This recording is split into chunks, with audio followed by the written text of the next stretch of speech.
Bien, hoy vamos a realizar una exégesis muy simple, muy sencilla, básica, en segunda de Pedro, el capítulo 1, el versículo 10. El versículo 10 que leo a continuación en la Biblia de Casiodoro, de Reina, y dice: por lo cual, hermanos, tanto más procurad de hacer firme vuestra vocación y elección, porque haciendo estas cosas no caeréis jamás. Bien, esto suena a Pablo, vocabulario de Pablo, expresiones del apóstol Pablo, pero no, este es Pedro. Pedro es el que está diciendo esto. Y empezamos por notar que él hace una amonestación a sus lectores, hace una amonestación, hace una advertencia también al mismo tiempo. Se encuentra aquí en esta frase donde aparece lo siguiente: procurad hacer firme. Bien, el énfasis en este versículo en particular está ahí, en hacer firme algo. ¿Qué es lo que hay que hacer firme? Bueno, pues está dando por hecho que hay que hacer firme alguna cosa que ellos poseen, que ellos tienen. Y lo dice a continuación, dice: vuestra vocación y elección. Ese vocablo, vocación, en este versículo, podemos traducirlo por llamado o llamamiento. Llamamiento como una invitación. Llamados y elegidos, bueno, tienen que hacer firme, tienen que además procurar hacerlo, hacer firme el llamado y la elección. Es algo que ya poseen. El apóstol Pedro da por hecho que eso ya se posee. No les está diciendo que lo busquen, que lo consigan, que se arrepientan, que se conviertan. No está haciendo eso. Es que si hacemos decir eso a la Biblia, entonces tergiversamos lo que está escrito, porque la Biblia ahí dice lo que quiere decir. Está escrito, da por hecho, da por sentado que el llamado, la invitación y la elección se han realizado. Pero pasa algo, que hay que hacer firme eso. Claro, eso hay que hacerlo firme, como está enseñado en todo el Nuevo Testamento y también en el Antiguo. Claro, los calvinistas piperianos ahora tienen un grave problema, ¿no? Tienen un grave problema con este versículo y con todo el Nuevo Testamento. Eso es lo que el apóstol les dice. Vamos a ver, la palabra aquí, procurad en este versículo 10 es la misma que se encuentra en el versículo 5. Cuando dice allí en el versículo 5, poniendo toda diligencia, es el mismo vocablo. Allí está escrito de una manera, aquí está escrito de otra, pero es la misma palabra. Y aquí se traduce por eso: procuren. ¿Sí? Fíjense que el vocablo griego se traduce por una frase muy corta. La frase es: tanto más procurad, como dice ahí. O sean con mayor razón muy diligentes. Eso es lo que se dice. Es que así es como se debe traducir. Sed tanto más diligentes. Poner el mayor empeño. Bien, poner el mayor empeño. ¿En qué? Lo está diciendo. En hacer firme. El énfasis del versículo, así como de todo el pasaje, está ahí, en hacer firme el llamado y la elección. No es que tienen que buscar el llamado y la elección, como hemos dicho, sino que ya lo poseen, sí, ya lo poseen. Ahora lo que han de hacer es hacer firme ese llamado y esa elección. Y esa frase, tanto más procurad, es eso. Pongan todo empeño en eso. Ese es el énfasis. Hoy en día el énfasis, ¿dónde está? ¿Cómo se llenan los locales, los templos, los hoteles? ¿A qué conferencias acuden los creyentes? Vamos a calificarlos de creyentes en general. Creyentes en Dios, creen en Dios. ¿Qué temas les atraen? ¿Dónde está el énfasis? Bueno, en temas como el infierno, las cuevas del infierno, el abismo, los demonios encerrados en el abismo, el cielo, el mundo demoníaco, el diablo, la caída del diablo, de Lucifer. Temas que llaman mucho la atención, como esto de Irak, Irán, Rusia. Temas, todos estos como los asteroides, Nibiru, temas así en general. Todos estos temas, es ahí donde está el énfasis. ¿no? También gusta mucho el fijarse en evidentes apóstatas, como este señor. Es sumamente fácil, todo el mundo los escoge y los agarra como conejillos de India, ¿no? Para practicar con ellos. Este señor es un herético porque dice esto. Eso es muy fácil. Lo hacen mis nietos, repito, también. ¿A qué no lo hacen con otros? Con las vacas sagradas, no lo hacen, no los ponen en evidencia porque saben que se desprestigian. Ir contra los verdaderos heréticos desprestigia. Pues bien, eso es lo que está diciendo el apóstol Pedro aquí. Da por hecho que son salvos, da por hecho que son llamados, da por hecho que son elegidos, pero hay algo que hacer. Sí, se ha de mantener eso con firmeza. Bien, ¿por qué? Porque la salvación es por gracia, somos justificados por la fe. Esa es la posición judicial, lo que el Señor Jesucristo logró en la cruz. Sí, Él lo logró romper las cadenas que ataban las manos del Padre para mostrar su misericordia en su gracia y perdonar. Gracia, misericordia, perdón. Ese es el orden, ese es el orden. Amor, gracia, misericordia y perdón. Con lo que el Señor hizo en su vida, se logró eso. Se logró. Todo el que crea en Jesús, el que crea como corresponde, no de cualquier forma. Pero eso es otro tema que no estamos viendo aquí. El que crea, el que acepte el mensaje del Señor, es salvo, justificado por la fe. Por cierto, que la Biblia registra varios conceptos en cuanto a la justificación. Somos justificados por la fe, pero es que la Biblia también dice que somos justificados por su resurrección. Somos justificados por gracia también. Esas expresiones se han de estudiar y analizar al lado de la otra muy famosa expresión, justificados por la fe. Pero eso habla de nuestra posición, no de nuestra condición espiritual. Bien, pues el apóstol Pedro les hace una exhortación a la firmeza en su llamado y en su elección, porque la salvación es por gracia. Nosotros no podemos hacer absolutamente nada para ser salvos. La gracia y la salvación la provee completamente al Señor. Completamente al Señor. Pero la Biblia enseña de tapa a tapa que el hombre es responsable no solo de aceptar esa salvación, sino de cuidarla, sobre todo de cuidarla. Sí, es un llamado, es una invitación. Se acepta, pero se mantiene mediante la obediencia.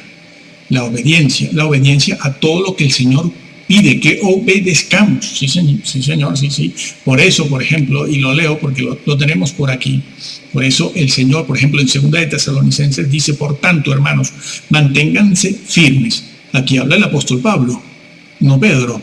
Manténganse firmes. ¿Cuál es la necesidad de mantenerse firme? Si salvos, siempre salvos. No, salvos, siempre salvos, no. La Biblia no enseña eso. Es una frase que se ha puesto de moda en las últimas décadas, en los últimos 100 años, aproximadamente. Es algo nuevo, pero la Biblia no enseña eso. Manténganse firmes y retengan lo que hemos enseñado en otros vídeos. La salvación en la Biblia no se presenta en esa frase, en esa fraseología famosa de salvo, siempre salvo, o de perder la salvación. La salvación no se pierde, la salvación se deja de alcanzar, se deja de retener, como dice aquí 2 de Tesalonicenses capítulo 2, se deja de permanecer, como dijo Cristo: si permanecéis en mí, si permanecéis, si retenéis, si no dejáis de alcanzar, si no caéis. Así es como se presenta la salvación. Tienes que alcanzar, tienes que retener, no debes caer. Y aquí en 2 de Tesalonicenses 2:15 se dice también, como en muchos otros sitios, se dice: manténganse firmes y retengan ¿qué? La fe. Juan 3:16. No, hombre, no. La doctrina. es la doctrina si salva. Yo sé que en Centroamérica estas vacas sagradas les dicen a todos, no se preocupen, nada de doctrina, nada de Trinidad, ni nada de nada. Tú crees en Jesús, has hecho la oración de fe, lo recibiste, ya está, tranquilo. Pero eso no es bíblico, hermanos, amigos que nos escuchan. Bueno, son 20 personas. No es bíblico, se perderán. Hay que retener la doctrina, como se dice aquí, que personalmente y por carta les hemos enseñado, dice Pablo. Sí, se ha de cuidar la salvación. Dios provee la salvación. Eso es totalmente de parte de Dios. Pero el hombre es responsable. Dios no es el único responsable. ¿Quiénes son salvos? ¿Qué se ha de hacer para mantener firme ese llamado y esa vocación? Bueno, la Biblia lo engloba en una palabra, en una frase, que hay que desglosar después. Por ejemplo, en Hebreos 5:9 es muy conocido ese versículo, pero nadie se atreve a hacerle la exégesis. Ese versículo en Hebreos 5:9 que dice, y leo, y una vez que alcanzó la perfección, llegó a ser autor de la salvación eterna. Jesús llegó a ser el autor de la salvación eterna. ¿Para quiénes? ¿Para los que creen? No. Para los que le obedecen. Allí está dicho también. Está dicho allí. Los que le obedecen. Los que le obedecen. No todos. Por eso la Biblia y el Señor dice, no todo el que me dice Señor, Señor, sino el que hace. Hacer la voluntad de Dios no es tan fácil. No es como vivir a la altura del Código Civil y Penal, que es lo que les enseñan, pórtense bien. Es decir, vivan ustedes a la altura del Código Civil y Penal como todos los ciudadanos. No es eso lo que el Señor exige. El Señor exige mucho más que eso.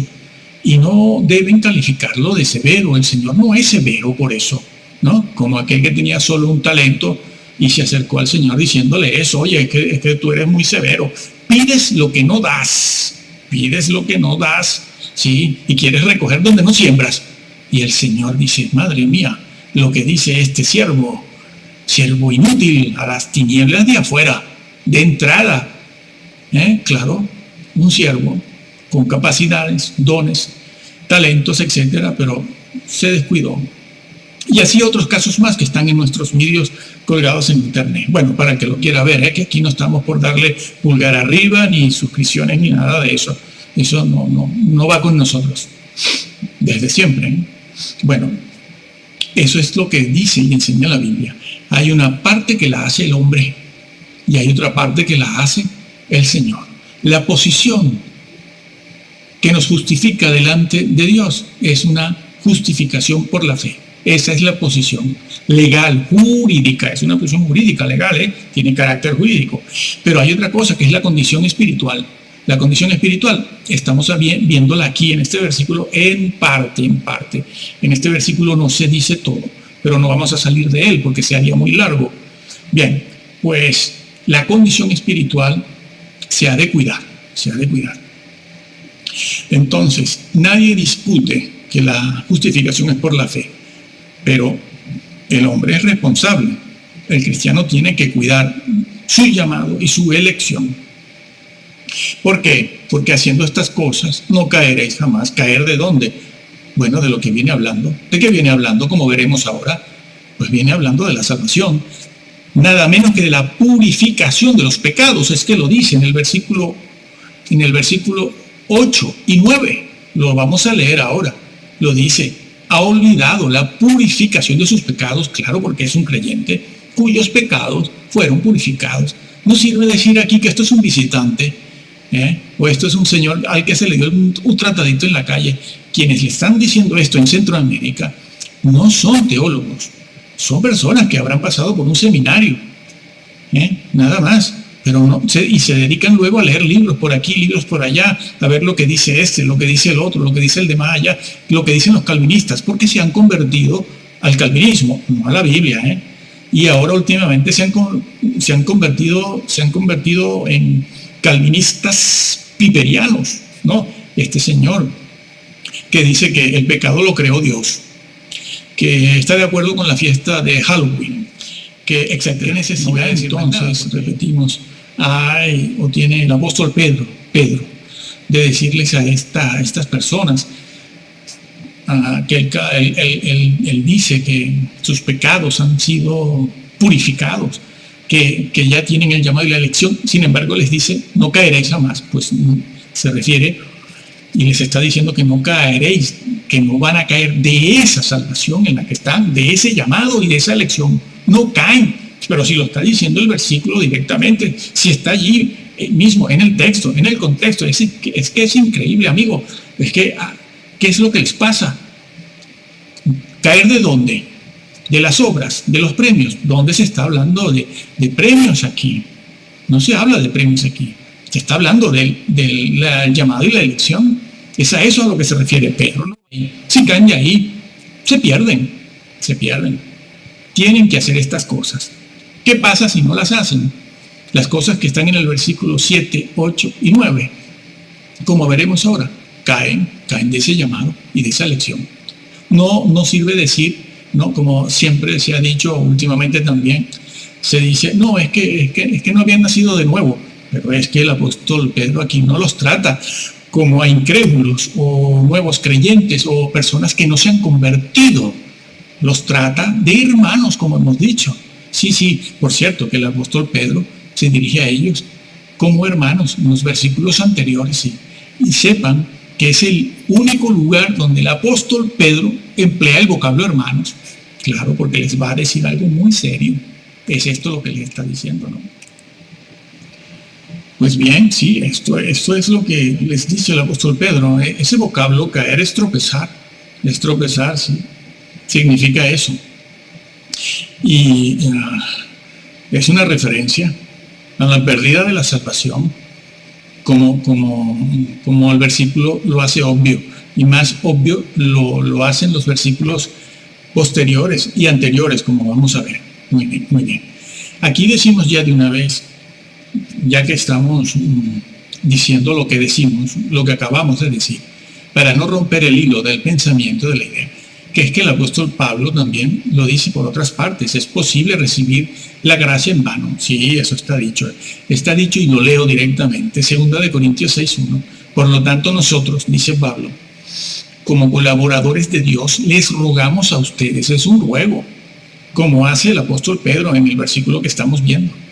Les rogamos a ustedes que no reciban su gracia, la gracia de Dios en vano. Se puede recibir en vano, Dios mío. Y no solo está dicho aquí, también hay que ir a Gálatas también, y se puede encontrar más o menos la misma idea. Pues bien, eso es lo que se enseña, eso es lo que se dice. Se puede recibir la gracia en vano. Tenemos que ir para demostrar esto a los versículos anteriores, porque el apóstol Pedro lo dice en los versículos 8 y 9. Está dicho en los versículos 8 y 9 que leo. El versículo 8 dice, porque si estas cosas están en vosotros y abundan, ¿qué cosas? ¿Qué cosas? Bueno, debemos hacernos esa pregunta. Sigo leyendo. No os dejarán estar ociosos ni sin fruto en cuanto al conocimiento de nuestro ¿qué? Repito, no os dejarán estar ociosos ni sin fruto, en cuanto al conocimiento del infierno, en cuanto al conocimiento de los premios, en cuanto al conocimiento de la guerra y el Armagedón, Irak, Rusia, conferencias especiales sobre el infierno, los demonios, los tatuajes, los matrimonios, los divorcios, los pantalones femeninos. Se puede quedar solo. Eso sí que le iría bien. Bueno, no dice nada de eso. No os dejará estar sin fruto en cuanto al conocimiento de nuestro Señor Jesucristo. De Jesucristo. ¿Cuánto se habla del Señor? ¿Cuánto saben ustedes del Señor? Eso es doctrina, y la doctrina aburre, claro. Por eso no la enseñan. Hablar mucho de Jesús y todas estas cosas a la gente no le gusta, a los creyentes no les gusta porque esto es sangre, esto es flagelación, esto es doctrina que se hace pesada, que si esto, que si aquello, que si lo otro, que si la voluntad de Dios, que si... Bueno, eso se hace pesado, eso no atrae, no llena. Permanentemente en el tiempo no tiene duración, ¿no? Pero es eso lo que salva. Por eso Jesús le dijo a los suyos les dijo, si permanecéis en mí. No dijo si permanecéis en Juan 3:16. Es que hoy en día estos predicadores que no hacen teología, sino que van leyendo libros, por aquí y por allá, después los sueltan en el púlpito, estas personas van así, no van hablando de Jesús, sino de otras cosas, lo que van leyendo por ahí. Pues bien, pues sí, Jesús lo dijo, ¿no?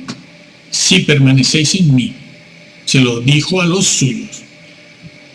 Y mis palabras, es decir, la doctrina, como hemos ya explicado en otros lugares, en otros vídeos, mis palabras, es decir, la doctrina, permanece en ustedes. Esa es la conjunción que se tiene que dar de una cosa y otra. Sí, permanecéis en mí, pero el Señor está olvidado.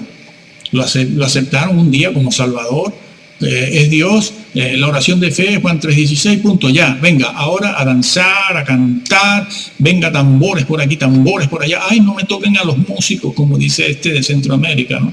El mismo que me dice, gorda, vamos a comprar zapatos, mira, a cuántas esposas de pastores has humillado, que no tienen ni para darle de comer a sus hijos, porque sus maridos, colegas nuestros, que están en el ministerio y no ganan ni para comprarse un par de zapatos. Y lo digo por experiencia y porque soy testigo de muchas de esas cosas. ¿Sí? Bueno, no, el Señor lo dijo, si permanecéis en mí. ¿Qué significa eso? Hablar todo el tiempo de Jesús, enseñar la doctrina de Jesús y todo pasarlo a través de la persona de Jesús. Atiendan a esta exhortación y háganlo para que se salven. Ya sabemos que está profetizado que no se salvaría casi nadie. Creer es una cosa y la salvación es otra. Como hemos visto antes en Hebreos 5:9, que está repetido en otros versículos, el salvo, y lo tenemos aquí a la mano, lo podemos leer, dice, llegó a ser autor Jesús de eterna salvación para todos los que creen. No dice eso. Para todos los que son salvos. Tampoco. Para todos los que son humildes. No, tampoco. Para los que le obedecen. Es lo mismo que dijo el Señor, entrar por la puerta estrecha. Detrás de la puerta está el camino estrecho también, agorizoma, agónico, camino agónico, puerta agónica. Es lo mismo que dijo Jesús, apartados de mí. Nunca os conocí, hacedores de sin ley. Sin ley, sí, el griego dice sin ley. Y ya las traducciones, muchas lo hacen así, ponen hacedores de maldad. No, porque eso es muy amplio y muy vago. Servía antes, antiguamente, pero ya no sirve. Ahora hay que decirle a la gente lo que es. Hacedores sin ley, sin la Torá. Eso es lo que es propio. No soy mesiánico, que soy bautista del sur, de la Convención del Sur. Bueno, pues eso es lo que dijo Jesús tantas veces, el que permanezca en mí, mi doctrina. Eso es lo que hemos leído en el versículo 8. Entonces dice, porque si estas cosas están en vosotros y abundan, no os dejarán estar ociosos, ni sin fruto en cuanto al conocimiento de nuestro Señor Jesucristo. ¿Cuáles cosas son las que hay que hacer? Las que mencionó en el versículo 5, 6 y 7, ¿no? Aquello de a la fe añadid virtud, ¿no? A la virtud conocimiento. Nadie quiere conocimiento, sino estos temas populares y populistas que hemos nombrado, ¿no? Rusia, la guerra, China, eso es lo que gusta. Los volcanes, todo el mundo está pendiente de esto. Bueno, al conocimiento dominio propio, al dominio propio paciencia, y a la paciencia piedad, y a la piedad el afecto fraternal, y al afecto fraternal el amor. Esto hay que estudiarlo y agregarlo cada día. Esto no es fácil, esto es difícil. Esto, como dice Filipenses, trabajar, que allí también se dice, por cierto, Filipenses 2:12, si mal no recuerdo, ese vocablo, ocupaos en vuestra salvación con temor y temblor, ese vocablo que lo tenemos en otro vídeo, no en este, porque aquí solo vemos segunda de Pedro 1:10. Ese vocablo de Filipenses 2:12, ocupaos en vuestra salvación, ocupaos, y al seminario, ese vocablo significa completa, ocúpate, o sea, completa el trabajo. ¿Qué trabajo? Lo que dice ese versículo, la salvación. Completa la salvación que tienes. Bueno, regresamos a segunda de Pedro para decir esto. que el que tiene estas virtudes, estos dones mencionados aquí, estos talentos, mejor dicho, en el versículo 5, 6 y 7, el que tiene esas cosas y abunda en ellas, tiene que abundar en ellas, hemos de abundar en ellas, ese no está ocioso, no está ocioso, sino que está creciendo en el conocimiento de nuestro Señor y Salvador Jesucristo. Y el versículo 9 dice, pero el que no tiene estas cosas, claro, por eso Pedro se las dice, ellos eran llamados, elegidos, pero no estaban procurando estas cosas, que tenían que hacerlo, es la responsabilidad del hombre. Como cuando el Señor llamó a Caín y lo hizo responsable, y le dijo, en ti está la capacidad, el poder de no matar a tu hermano, no lleves a la consumación lo que ya has concebido en tu cerebro, en tu mente. Has pecado ya, pero estás a tiempo de no llevarlo a la consumación, porque una vez que eso se lleve a los hechos, el pecado ya está sobre ti, ya lo has cometido completamente. Bueno, pues eso que está aquí.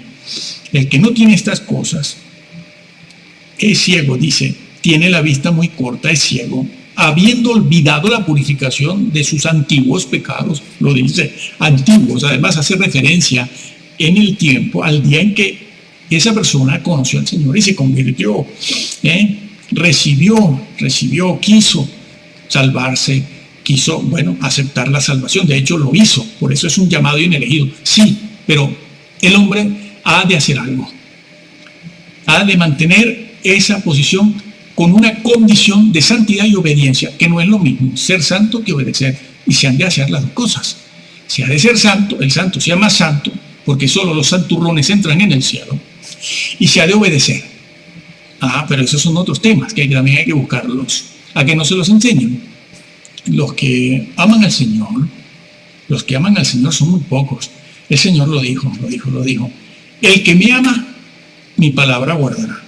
Mi palabra, no dice creerá, o no dice Juan 3:16, o no dice, ya elegido, predestinado. No, el Señor dice, el que me ama, mi palabra guardará. Su palabra, Juan 3:16, no, hombre, no, es su palabra es toda. La suma de tu palabra es la verdad.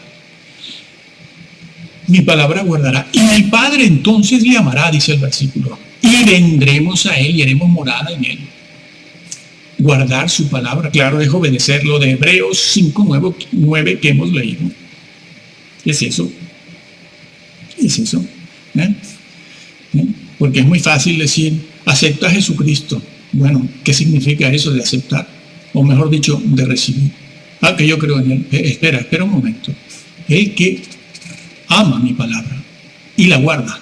Por eso Jesús dijo también, el que quiere hacer la voluntad del Padre, aquella que no hacían aquellos que se presentaron con un currículum delante del Señor en el día del juicio, ¿no? Y Señor, hemos hecho esto, hemos hecho aquello, hemos hecho lo otro, ¿no? Tenemos otro vídeo también colgado sobre eso. Y el Señor les dijo a ellos, no habéis hecho la voluntad de mi Padre. Bueno, es que el Señor lo dijo, el que quiera hacer la voluntad de mi Padre, ¿cómo será la última moda? No, amigo. El que quiera hacer, el que desee de verdad hacer la voluntad de Dios, conocerá si la doctrina, dijo Cristo, es mía o de mi Padre. Una referencia otra vez a la doctrina. Ten cuidado de ti mismo y de la doctrina, pues haciendo esto te salvarás. Salvar del error, salvar de decir tonterías en el púlpito. No se refiere a eso. Te salvarás de condenarte, te salvarás a ti mismo y a los si una persona no está creciendo en esto, porque no les predican, no les hablan, no les enseñan, no los discipulan en esto, en estas cosas y otras, pues no pueden crecer, y mucho menos en el conocimiento de la persona de Jesús. Eso lo ven durante unos meses y ya después que olvidan pecado siempre y asistiendo a la iglesia. Bien, hay algunas traducciones que me gustan mucho porque reflejan de verdad el significado del original. Tengo una delante de mí que dice, por lo cual más bien, hermanos, procurad ahincadamente asegurarse el llamado y la elección, porque haciendo esto no tropezaréis jamás. Esto es una traducción, no es la exégesis, no es un comentario, no es una interpretación, es una traducción. Me parece correcta, me parece correcta. Sé lo que dice el griego, lo sé, yo lo sé. Entonces, me parece estupendo, porque 20, 21, 22 años es francamente difícil conseguir un pastor honesto. Pastor es padre de familia, buena gente, con hijos y nietos, empresas y todo eso, sí, bueno, eso abunda, ha abundado siempre, ¿no?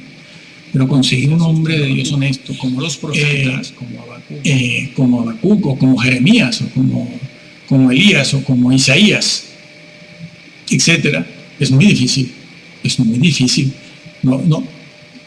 Es muy difícil conseguir un hombre así, muy difícil hoy en día. Son personas que no van más allá, como decíamos antes, de respetar el Código Civil y Penal. Pero en la Biblia, y lo que el Señor nos exige, no es que respetemos el Código Civil y Penal, sino que vivamos una vida santa. El santo se llama santo. Eso significa que una vida a la altura del Código Civil y Penal es una vida buena, pero no es una vida santa.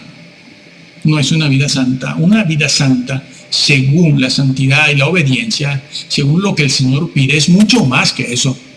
Es mucho más que estar a la altura del Código Civil y Penal. Entonces, ¿qué hacemos en una situación así? Lo que tienes que hacer es agarrar, tomar una Biblia. En principio, Casiodoro de Reina. Fue él el que la tradujo, ¿no? Bueno, no le hagas caso por ahí a estos que dicen, hombre, es que ese es el problema de las traducciones. Los que dicen eso no saben nada, ¿no? Y sobre todo si son mesiánicos, ¿no? Dicen, es que esto de la circuncisión, es que Roma no traduce bien. O evangélicos también dicen, es que esto aquí del libro de la vida, las vestiduras blancas, es que ese es el problema de las traducciones, ¿no? Y lo dicen con aquella expresión como si fueran filólogos griegos, ¿no? Y no tienen idea, son ignorantes, no saben nada de eso. Quienes sí saben de eso no se expresan así. Las traducciones, Casiodoro lo hizo bien, King James también está muy bien. Entonces, toma, como decíamos, agarra una Biblia, Casiodoro de Reina. Si lees el inglés, King James, y léela tal cual te la encuentras, mi amigo, tal cual, sí, te lo digo yo, tal cual te la encuentras, en su primera lectura, en su segunda lectura, en su tercera lectura.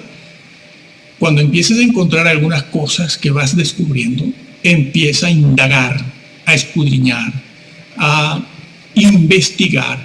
Para eso tienes que irte a manuales de griego y hebreo, los idiomas originales, ¿sí? Tienes que irte allí y empezar a ver comentarios. Cuanto más antiguos sean los comentarios, desde hace 30, 50 años. ¿Por qué? Porque le va creyendo a toda esta gente.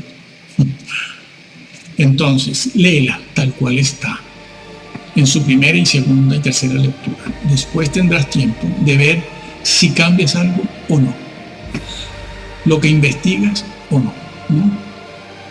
Y que el Señor te ayude y te guíe con la luz del Espíritu Santo.